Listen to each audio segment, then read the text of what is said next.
5 berita terpopuler hari ini, Senin 17 November 2025 di Bloomberg Techno/5 yang pertama, Menkyu rombak sistem bea cukai PNS kantor awasi pekerja lapangan. Menteri Keuangan Purbaya Yudi Sadewa menyatakan akan memanfaatkan teknologi kamera dan AI sebagai langkah perombakan sistem pengawasan di Direktorat Jenderal Bea dan Cukai, khususnya pada operasional di pelabuhan.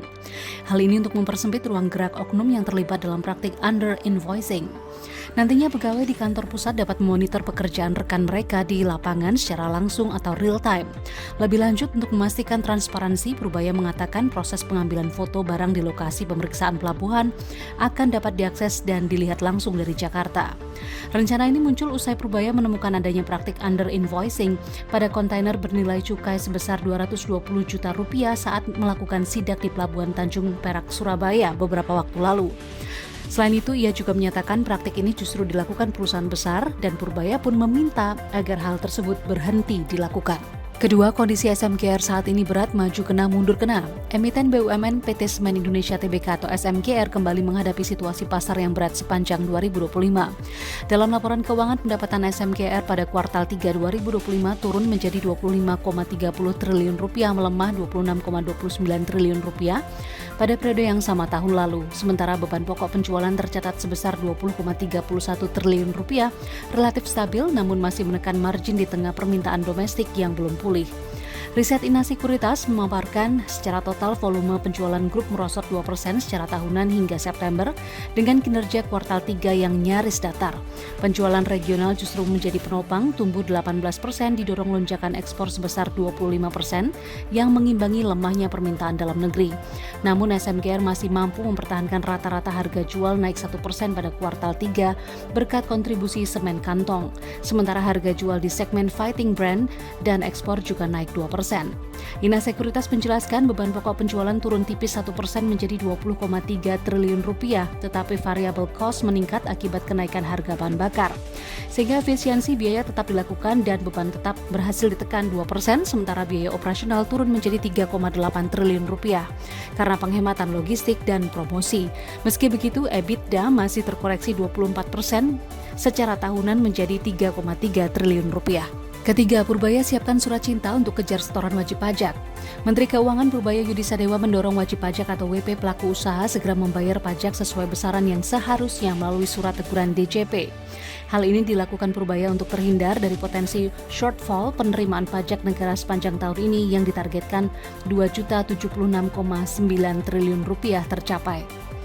Ia juga menyatakan pemerintah sedang mengejar 200 wajib pajak baik pribadi atau perusahaan yang tercatat menunggak pajak sekitar Rp60 triliun. Purbaya menjelaskan otoritas pajak negara baru menerima pembayaran sekitar Rp8 triliun dari total tunggakan yang sudah inkrah di pengadilan. Sebelumnya, Kemenkyu melaporkan realisasi penerimaan pajak hingga akhir September 2025 baru mencapai Rp1.295 triliun atau 62,4% dari target yang sebesar Rp2.076 triliun dengan sisa waktu yang tidak lama lagi. Keempat, soal perselisihan dengan Taiwan, Jepang minta Cina redam reaksi. Juru bicara pemerintah Jepang, Kepala Sekretaris Kabinet Minoru Kihara, seperti dikutip Kyodo pada hari Sabtu, meminta Tiongkok merespon dengan tepat pernyataan Perdana Menteri Jepang Sanae Takaichi terkait Taiwan yang dianggap Tiongkok sebagai intervensi dan memprovokasi.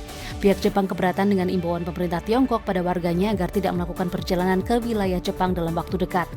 Di sisi lain, Kepala Kebijakan Partai Demokrat Liberal Takayuki Kobayashi menyatakan perlunya dialog yang tenang dan berkelanjutan untuk membangun hubungan Jepang-Tiongkok yang konstruktif dan stabil.